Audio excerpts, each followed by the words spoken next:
berbeda namun satu, yang berdasarkan pada surat 1 Korintus pasal 1 ayat 10 sampai dengan ayat yang ke-17. Surat 1 Korintus pasal 1 ayat 10 sampai dengan ayat yang ke-17, saya bacakan demikian. Perpecahan dalam jemaat. Tetapi aku menasihatkan kamu, saudara-saudara, demi nama Tuhan kita Yesus Kristus, supaya kamu seia sekata, dan jangan ada perpecahan di antara kamu. Tetapi sebaliknya, supaya kamu erat bersatu dan sehati sepikir. Sebab, saudara-saudaraku, aku telah diberitahukan oleh orang-orang dari keluarga Chloe tentang kamu, bahwa ada perselisihan di antara kamu. Yang aku maksudkan ialah bahwa kamu masing-masing berkata, aku dari golongan Paulus, atau aku dari golongan Apolos, atau aku dari golongan Kefas, atau aku dari golongan Kristus. Adakah Kristus terbagi-bagi? Adakah Paulus disalibkan karena kamu? Atau adakah kamu dibaptis dalam nama Paulus?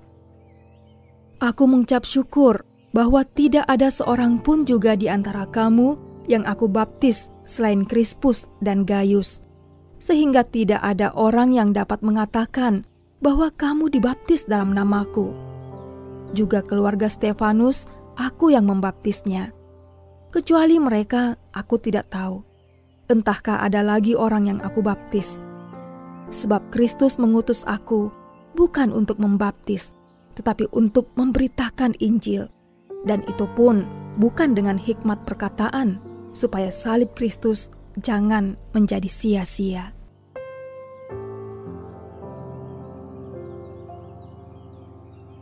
Yang menjadi ayat penekanan kita adalah pada ayat yang ke-12 dan ayat yang ke-13, yang akan saya bacakan penggalan-penggalannya demikian.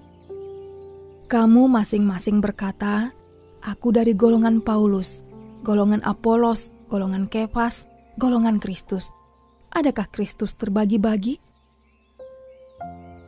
Sebagai realitas sosial, gereja itu ternyata bermacam-macam dan berbeda-beda.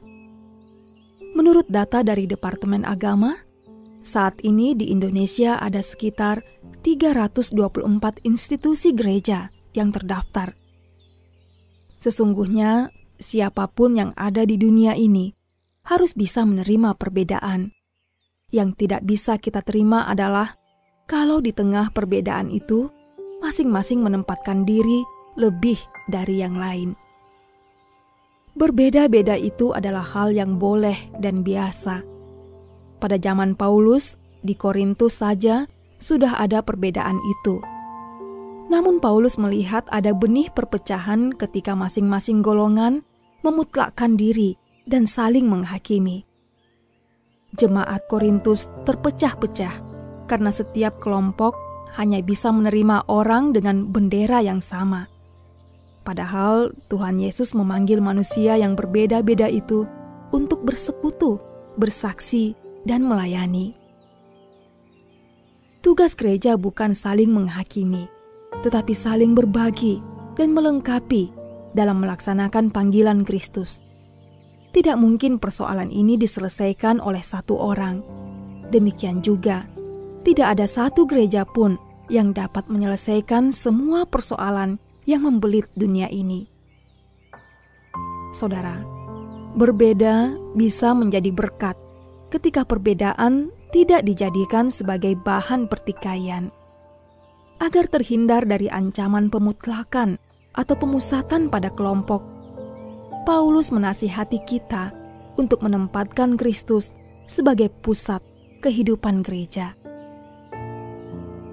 Untuk kita renungkan sebagai refleksi, jikalau Tuhan Yesus adalah pusat, berarti kita masing-masing bukanlah pusat.